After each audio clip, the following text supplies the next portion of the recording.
Nadreen, पिछले काफ़ी अरसे से मैं ब्रॉडर व्यू में ये बात कर रहा हूँ कि इसराइल की ये जो नई गवर्नमेंट आ रही है, इवन गवर्नमेंट बनने से पहले ही, उनके जब इलेक्शंस हुए थे उससे पहले ही मैंने ये बात की थी कि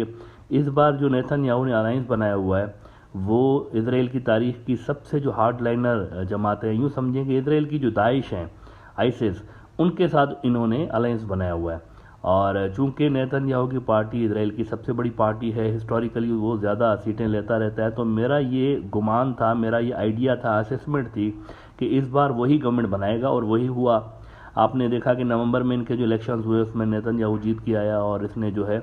वो एक हार्ड लाइनर वहाँ पर एक जो पार्टियाँ हैं उसके साथ अलाइंसेस बनाए और गवर्नमेंट बना ली। अब काफ़ी अरसे से मैं यहाँ पर ये एक कंसर्न दिखा रहा था आपको कि इतमर बिन गवेर जो उसका इत्तेहादी है नेतन्याहू का, इसका ट्रैक रिकॉर्ड काफ़ी मुतनाज़िया रहा है, कंट्रोवर्शियल रहा है। ये ख़ुद भी वेस्ट बैंक जो है, ऑक्यूपाइड वेस्ट बैंक का जो इलाका है, जिसको ना ये ख़ुद मानता है ना नेतन्याहू मानता है, लेकिन फ़लस्तीनी सबसे ज़्यादा वेस्ट बैंक में रहते हैं और गज़ा में रहते हैं, दो इलाकों के अंदर रहते हैं ऑक्यूपाइड पैलेस्टाइन में। तो ये कहता है कि इसको भी अनेक्स करेंगे, इतमर बिन गवेर।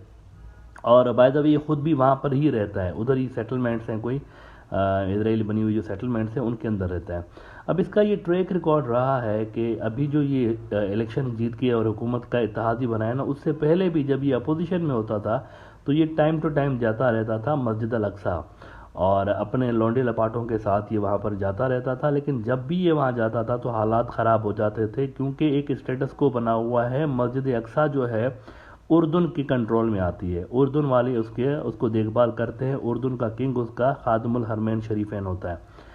अब वहाँ पर स्टेटस को ये बना हुआ है डेकेड से लेकर कि फ़लस्तीनी जो हैं वो मस्जिद अक्सा के इलाके तक रहेंगे, और जो यहूदी बरादरी है ये वेस्टर्न वॉल के इलाके पे रहेगी। लेकिन यहूदी बरादरी का चूंकि क्लेम है मस्जिद अक्सा के ऊपर, वो कहते हैं यहाँ पर हमारा थर्ड टेंपल होता था, तो मस्जिद अक्सा को नौज़ुबिल्लाह गिराना पड़ेगा, तो इसलिए वो वहाँ पर जाते रहते हैं। समटाइम्स उनके जो इन्फ्लुएंशियल्स हैं वो वहाँ पर जाके चोरी छुपे इबादत करते रहते हैं। इतमर बिन गवेर उन लोगों में से है जो कि वहाँ पर फ्रीक्वेंटली जाता रहता था। अब मैं ये कह रहा था कि जी ये अगर इलेक्शन जीत के आए हैं तो अब तो ये वजीर दाखिला है, यहाँ यूँ समझिए एक तरह से होम मिनिस्टर हैं वहाँ पे, तो ये तो जाएंगे प्रोटोकॉल के साथ पुलिस लेके। पहले तो ये खुद जाता था तो पुलिस इनको रोकती थी ना, अब तो ये खुद जाएंगे वहाँ पर। और मेरा ये बिलीफ था कि अगर ये इसी तरह फ्रीक्वेंट विजिट्स करेंगे तो टेंशन्स बहुत ज़्यादा बढ़ जाएंगे वहाँ पे, और वही हुआ है। अब जिसकी मैं यहाँ पर काफ़ी महीनों से बात कर रहा हूँ वही हुआ है। इतमर बिन गवेर वहाँ पर सरकारी प्रोटोकॉल के साथ लाओ लश्कर लेकर मस्जिद अक्सा पहुँच गया, जहाँ पर उसको नहीं जाना चाहिए था। और इसके वहाँ पहुँचते ही इस वक्त टेंशन उरूज पे हैं फ़लस्तीन के अंदर, और अरब वर्ल्ड में ख़ास तौर पर टेंशन उरूज पे हैं। यूएई, सऊदी समेत यूनाइटेड नेशंस ने और इवन कई यूरोपियन कंट्रीज़ ने भी कंडेम किया है इसकी इस विज़िट को कि आप वहाँ पर क्यों गए। लेकिन जाहिर सी बात है इन्होंने उन सारे मुल्कों के कंसर्न्स को रद्द कर दिया है कि जी हमारे इलाके हैं तो हम तो जाएंगे वगैरह वगैरह। मैं यहाँ पर अल जज़ीरा को कोट कर देता हूँ रेफरेंस के लिए। ये कह रहे हैं कि UAE China call for UN meeting over Ben Gvir's Al Aqsa visit. ये इतना बड़ा इशू हो गया है कि इस पे यूनाइटेड नेशंस की मीटिंग होने वाली है, सिक्योरिटी काउंसिल की मीटिंग होने वाली है, और उसमें ये चीज़ डिस्कस होगी। अल जज़ीरा कह रहा है कि the UN Security Council is expected to convene on Thursday according to diplomats. इसका मतलब है कि कल, यानी आज वेडनेसडे है ना, तो कल यूनाइटेड नेशंस की सिक्योरिटी काउंसिल की विजिट होगी, क्योंकि वहाँ पर टेंशन्स बहुत ज़्यादा बढ़ चुके हैं इतमर बिन गवेर के मस्जिद अल अक्सा जाने के बाद। और वहाँ पहुंचकर उस बंदे ने, उस मखबूतुल हवास शख्स ने, सिर्फ ये नहीं कि उधर गया है, उधर जाके उसने पुराने जितने भी मुआहदे थे उनको रिजेक्ट कर दिया है। अब ये भी एक तरह का मुआहदा हुआ पड़ा था इजरायलियों के दरमियान और फ़लस्तीनियों के दरमियान कि जी यहाँ पर एक दूसरे के इलाकों में नहीं आएंगे, हम वहाँ पर मुसलमान वेस्टर्न वॉल में नहीं जाएंगे और ये यहाँ पर नहीं आएंगे। लेकिन इसने कहा कि नहीं, ये तो हम मानते ही नहीं है। यहाँ तक उसने कह दिया कि ये मस्जिद अक्सा तो क्या, ये जो वेस्ट बैंक है वो तो क्या उर्दून तक हमारा इलाका है। मतलब ये उन ज़ायनिस्टों में से है जो कि ग्रेटर इज़राइल का जो नज़रिया है उसको मान रहे होते हैं। तो उसने कहा कि उर्दून भी हमारे इलाके हैं, उर्दून के अंदर भी वो तो हमारा इलाका है। तो ये यहाँ पर नई डेवलपमेंट हुई है इस फाशिस्ट गवर्नमेंट के आते ही वहाँ पे। और सिक्योरिटी काउंसिल वाले देखते हैं इसका क्या सल्यूशन निकालते हैं। लेकिन अरब वर्ल्ड ने इसको कंडेम किया है, चाइना ने कंडेम किया है, यूरोप के कई मुल्कों ने कंडेम किया है, क्योंकि ये नया सरदर्द कोई नहीं लेने जा रहा। اور یہ جو کافی عرصے سے میں بات کر رہا ہوں کہ یوکرائن اور یہ جو فلسطین کا کنفلکٹ ہے یہ آپس میں مرج ہو سکتا ہے، اور وہیں بھی چیزیں کچھ اس طرف بھی جا رہی ہیں۔ ممکن ہے کہ یہ جو نئی گورنمنٹ ان کی آئی ہے یہ رشیا کے خلاف جاتے ہوئے یوکرائن کی ملٹری اسسٹنس جاری کرے، یعنی ان کو ویپنز جاری کرے، جس کے لیے ویسٹ والے ان کو کہہ رہے ہیں، کیونکہ ویسٹرن جو پریشر ہے نا ان کے اوپر مسجد اقصی والے کیس میں، اور یہ جو سیٹلمنٹس بنا رہے ہیں، یہ جو پریشر ہے یہ ڈائلیوٹ نہیں ہو سکتا اگر ان کو اپنی لوکل آڈینس کو خوش کرنے کے لیے ویسٹ بینک کو انیکس کرنا ہے، کیونکہ ان کے جو ووٹرز ہیں وہ بھی ہارڈ لائنرز ہیں، وہ یہی چاہتے ہیں کہ ایسا ہو، تھرڈ ٹیمپل بنے اور وغیرہ وغیرہ۔ اگر انہوں نے اپنے لوکل آڈینس کو خوش کرنا ہے اور ان کی جو خواہشات ہے اس کے مطابق کام کرنا ہے تھرڈ ٹیمپل بنانے کے لیے اور ویسٹ بینک کو انیکس کرنے کے لیے، تو ان کو ویسٹ والوں کو راضی رکھنے کے لیے یوکرائن کی جنگ میں جانا پڑے گا، ان کو پھدکنا پڑے گا اس جنگ کے اندر۔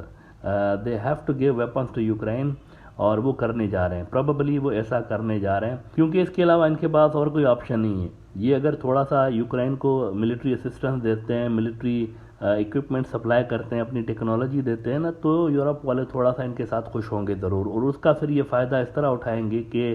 فلسطین کے اندر ویسٹ بینک کو انیکس کریں گے اور یہاں مسجد اقصی والا جو اسٹیٹس کو اس کو چھیڑیں گے، لیکن جو عرب برادری ہے وہ اس کو بالکل بھی ریجیکٹ کر رہی ہے۔ اس کے علاوہ نیتن یاہو نے اپنی جو شروعاتی اسپیچ تھی اس میں یہ بھی کہا کہ میں مزید عرب ملکوں کے ساتھ نارملائزیشن چاہتا ہوں، لیکن اس حالات میں کہاں سے نارملائزیشن ہوگی؟ یہ تو سعودی والوں نے کنڈیم کر دیا، یو اے والوں نے اس کو کنڈیم کر دیا، اس کو بند کرنے کو کہا کہ یہ جو پاگل پن ہو رہا ہے اس کو بند کریں۔ تو نارملائزیشن تو بھول جائے، عرب اسرائیل نارملائزیشن اور ابراہمک اکارڈز جنہوں نے پہلے کیے ہوئے ہیں، ہو سکتا ہے کہ وہ بھی اس سے نکل جائیں۔ ابراہمک اکارڈز کا فیوچر مجھے کوئی اچھا نظر نہیں آ رہا ان حالات میں، کہ وہاں پر جو ایکسٹریمسٹ ہیں وہاں پر حکومت میں آ گئے ہیں، وہ ادھر مسجد اقصی جا کر اس طرح کی باتیں کر رہے ہوں۔ تو مڈل ایسٹ کے لیے میں نے اس دن بھی کہا تھا اپنے لائیو سیشن میں کہ یہ جو سال ہے نا 2023 کا، یہ کوئی اچھا سال نظر نہیں آ رہا، کنسیڈرنگ دا فیکٹ کہ اسرائیل کی حکومت کی سب سے زیادہ جو ہارڈ لائنر سرکار ہے وہ وہاں پر بن گئی ہے۔ اچھا، انڈیا کے اندر ہندوتوادی ٹھگ جو ہیں وہ بڑا خوش ہو رہے ہیں نیتن یاہو کے آنے سے، اور اس ایکسٹریمسٹ سرکار کے آنے سے بڑا خوش ہو رہے ہیں۔ میں ان کے جو کچھ ایکسٹریمسٹ انٹلیکچوئلز ہیں ان کو سنتا رہتا ہوں انڈیا کے اندر، بڑا خوش ہیں جی، شادیانے بجا رہے ہیں کہ ہمارا میتر ہمارا دوست دوبارہ آ گیا، اور اب تو ہم مل کے جو ہے نا ان کی ایسی کی تیسی پھیر دیں گے۔ ان کو یہ نہیں پتا کہ اس سے انڈیا کی جو ریمیٹنسز ہے اس پہ کیا اثر ہوگا۔ اگر مڈل ایسٹ ڈسٹربڈ ہوگا نا تو انڈیا کو اربوں خربوں ڈالرز کا لاس ہو سکتا ہے، کیونکہ ان کی ساری تقریباً جو ریمیٹنسز ہیں اس کا سب سے بڑا حصہ مڈل ایسٹ سے آتا ہے، مڈل ایسٹرن کنٹریز سے، یو اے سے آتا ہے، بحرین، کویت، عمان، سعودی عرب، یہاں سے آتا ہے۔ ان کی آئل مارکیٹ پوری کی پوری یہاں سے ڈیپینڈنٹ ہے، ایران پہ اور اس سے، لیکن اس کے باوجود بھی بہرحال وہاں پر یہ ایک خوشی ہے کہ جی ہمارا پرانا دوست آ گیا۔ اب وہاں پر یہ بھی ہوپ جتائی جا رہی ہے کہ بائیڈن ذرا سائیڈ لائن ہو جائے اور ٹرمپ آ جائے، تاکہ پہلے کی طرح وہ جس کو تکون کہتے رہتے ہیں ہارڈ لائنر جو ہندوتوادی ٹھگ ہیں، کہ ایک تکون بنا ہوا ہے، ایک اس کا جو کونا ہے وہ ٹرمپ ہے، دوسرا نیتن یاہو ہے، تیسرا مودی ہے، تو وہ تکون ہمارا پھر سے کمپلیٹ ہو جائے گا، اور پھر ہم دنیا میں جو ہے وہ سو کالڈ جو ریڈیکل اسلام ہے اس سے لڑیں گے اور یہ سب۔ لیکن I don't think this will help India, یہ انڈیا کے لیے مزید مشکلاتیں کریٹ کرے گا۔ نیپال کے اندر جو گورنمنٹ وہاں پر نئی آئی ہے، کمیونسٹ گورنمنٹ آ گئی ہے، یہ انڈیا کی انسرکلمنٹ کا ہی حصہ ہے۔ تو دیکھتے ہیں کہ اس سال کیا ہوتا ہے، کیا چائنا پلان کر رہا ہے کچھ چکن نیک پہ آنے کے لیے یا لداخ میں مزید اندر آنے کے لیے، کیونکہ کچھ نہ کچھ ہونا ہے۔ مودی صاحب جا رہے ہیں پیسیفک آئلینڈز کے جو علاقے ہیں وہاں پر جا رہے ہیں پیسیفک ریجن کے لیے، اور چائنا بڑا حساس ہے، سینسٹیو ہے پیسیفک ریجن کے حوالے سے، کیونکہ وہاں پر چائنا کا ایک فٹ پرنٹ ہے، اسٹرانگ فٹ پرنٹ ہے وہاں پر بھی، جس کو کاٹنے کی امریکہ پوری تیاری کر رہا ہے، لیکن امریکہ کی دال نہیں گل رہی۔ تو اب مودی صاحب کو وہاں پر بھیجا جا رہا ہے، ابھی لسٹ آ جائے گی ایک دو دنوں میں کہ کون کون سے ملکوں میں جا رہے ہیں پیسیفک ریجن کے، لیکن وہاں پر ان کو بھیجا جا رہا ہے۔ اگر پیسیفک ریجن میں بھی انڈیا نے کوئی اینٹی چائنا حرکت کی تو اس کا امپیکٹ سیدھا آئے گا انڈیا کے بارڈرز پر۔ یہ سب جانتے ہوئے بھی ہندوتوا سرکار وہاں کی رسک لینے کو تیار ہے کہ اگر کچھ اور علاقہ بھی ہمارے ہاتھ سے جاتا ہے تو دیٹس فائن، لیکن ہم امریکہ کی چھتری سے باہر نہیں نکلیں گے۔ تو دیکھتے ہیں کہ یہ سال انڈیا کے لیے کیسے جاتا ہے، لیکن مڈل ایسٹ جو ہے وہ بوائل ہو رہا ہے، مڈل ایسٹ پہ نظر رکھیں، مڈل ایسٹ کے حالات خراب ہو رہے ہیں۔ اتمر بن گویر نے بڑی سخت اسپیچ کی ہے، اور چائنا سے لے کے یورپ والے اس سے پریشان ہو گئے، اور سیکیورٹی کونسل کی میٹنگ انہوں نے جو ہے وہ طلب کر لی ہے کل، جس میں اہم فیصلے ایکسپیکٹڈ ہیں فلسطین کے حوالے سے۔